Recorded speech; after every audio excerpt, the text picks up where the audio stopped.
Pumalo na nga sa halos 100 pesos ang kada litro ng gasolina, diesel at kerosene.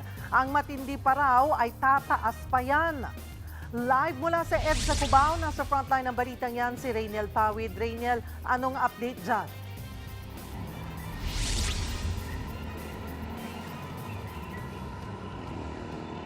Cheryl, kumbaga nga sa grado sa eskwelahan ay pasado na raw itong mga presyo nga ng produktong petrolyo dahil line of 8 na yung mga presyong nakikita natin ngayon all over Metro Manila. Ilan nga ay pumapalo na sa 90 pataas, pero sa susunod na linggo ayon sa ilang energy experts ay posible pang lumampas yan ng 100 pesos kada liter.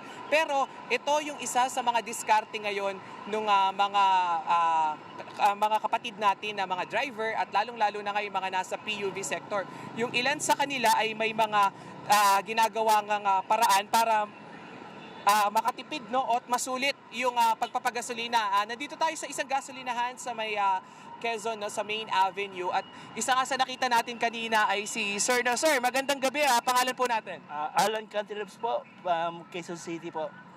Si Sir Alan, Sir Alan, dito na sabi nyo ay ngayon nakapila kayo para nga magpagasolina. Sir, anong diskarte gagawin nyo ngayong mataas na yung presyo ng produktong petrolyo? Balde ang ginagawa namin, full tank sagad, isang technique na ginagawa namin dati pa na kahit po sa 100% ang tanke ay sasagad pa namin siya sobrang-sobra pa extra extra tipid pa kung saan extra storage yung sa gauge niya, kung saan inaalog pa namin sa sasakyan. Inaalog, kumbaga sir, may bago to dahil simula kaninang umaga naririnig ko na yung full tank sagad. Normally full tank lang yung naririnig natin. Ito nga yung full tank daw, yung pag yung nozzle nga nung hose ay na-tip na nung nitong mga gasolina o diesel ay mag-alert na ito. Pero sila full tank sagad, yun yung parang ipapapunong-puno nyo. Inaalog pa namin sa sasakyan para sumagat pa siya. And then after sagad, kung pwedeng makasingit pa yung yung bote ng plastic bottle, yung tamang sukat na maglalagay pa doon. Sir, pero sabi nung ilang usapan natin, yung mga ganyang full tank sagad, minsan may mga ano rin niya, na may mga cons din, o yung kumbaga hindi siya advantageous, yung makakasama dahil minsan daw umaamoy yung gasolina sa mga loob ng sasakyan.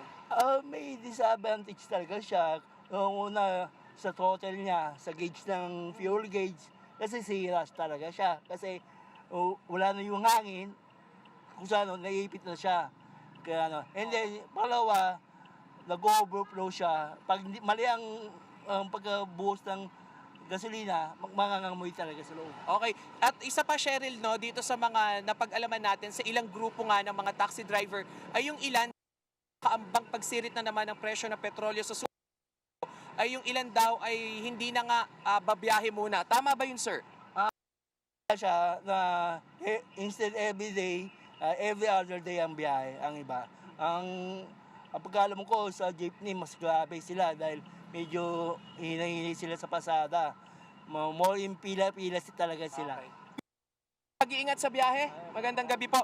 Ayan, Cheryl, puntahan naman natin ngayon dito yung mass transportation system dahil nga ito dito sa may bus station dito sa may Main Avenue, makikita at kapansin-pansin na mas marami raw talaga yung mga kapatid natin na tumatangkilik na nga ngayon dito sa mass transportation. Though nagkaroon na ng 4-day work week, ito namang ilang mga kumpanya ay nagsagawa na o ine-encourage na yung ilan nga sa kanilang mga empleyado na magkaroon ng sariling carpooling. May mga nakausap rin tayo kanina na pag nasa isang kumpanya o pinagtatrabahuhan ay nag-aambagan na lang sa paggasolina ng iisang sasakyan. Cheryl. Rainiel, may sagot na rin ba ang Department of Energy kung bakit may mga nauubusang supply ng petrolyo?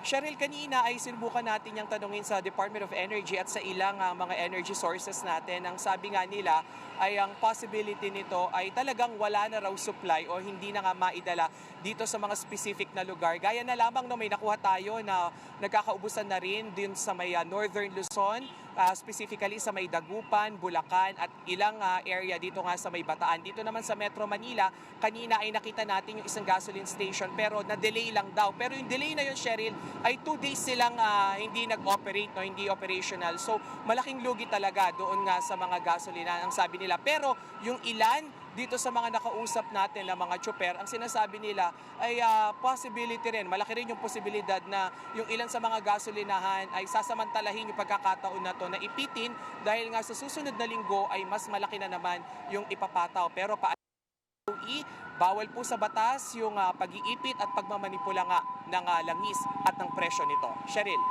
Maraming salamat, Raynel Pawid. Mga kapatid, Cheryl Cosing po. Maging maalam at may pakialam sa mga napapanahong issue at headlines. Mag-follow at mag-subscribe na sa social media pages ng News 5.